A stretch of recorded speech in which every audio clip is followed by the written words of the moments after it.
Alright, I'm going to see if I can do a quick video on how to remove the CS2210 and 2410 bucket. I think as long as you're using the SL2410 front end loader, it's pretty much the same. I struggled with this a couple of times when I first got the tractor, and I even actually bent the kickstand a little bit at one point, so I had to take it to someone, have it straightened out and re-welded with a little bit of reinforcement. Once I got this figured out, it's actually embarrassingly easy to do. I think the first thing that you need to do to be successful is to get it on a really flat surface.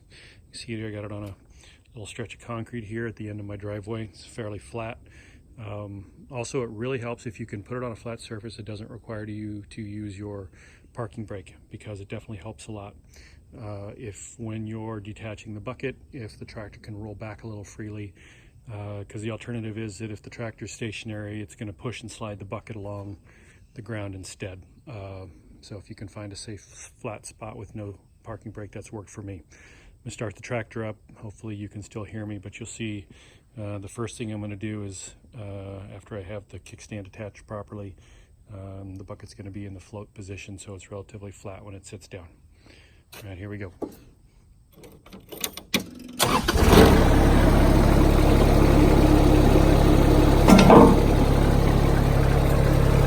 you can see the kickstand's flat and the bucket's flat, and when they're both flat, you might have to wiggle up and down just a little bit to get some play in the pins here. Once you have that play, just shut this off so you can hear me. Once you have that play, you can pull these pins.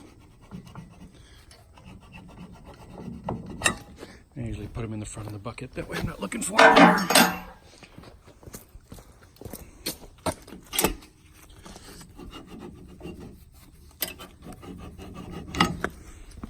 Getting a little shaky cam here while I'm doing this all by myself.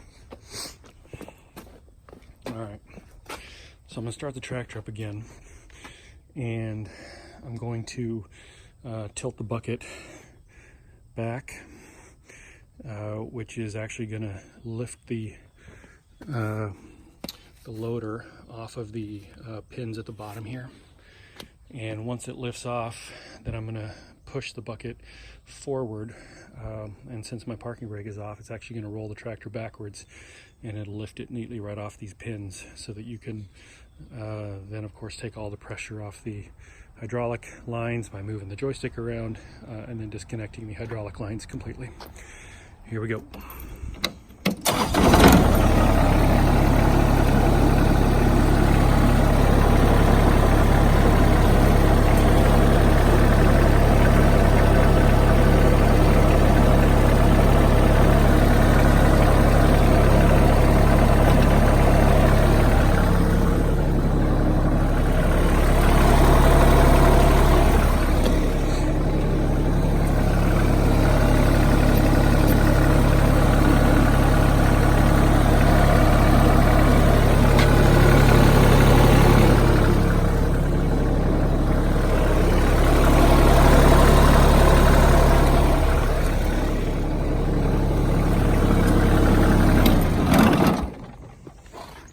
That being done, take the pressure off all your hydraulics.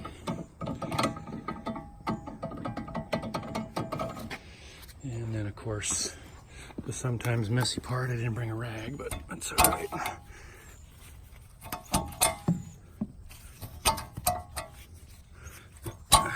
Get all four of those off. See, I did get a few drips. Tuck these in. And now we'll be able to back the loader away.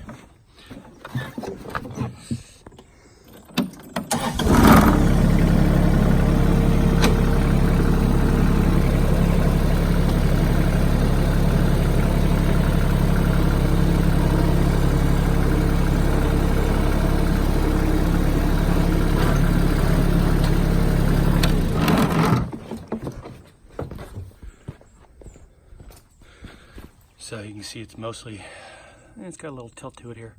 It's mostly in a good spot. And then when I come to hook the loader back up, when I'm done mowing, basically just reverse the process.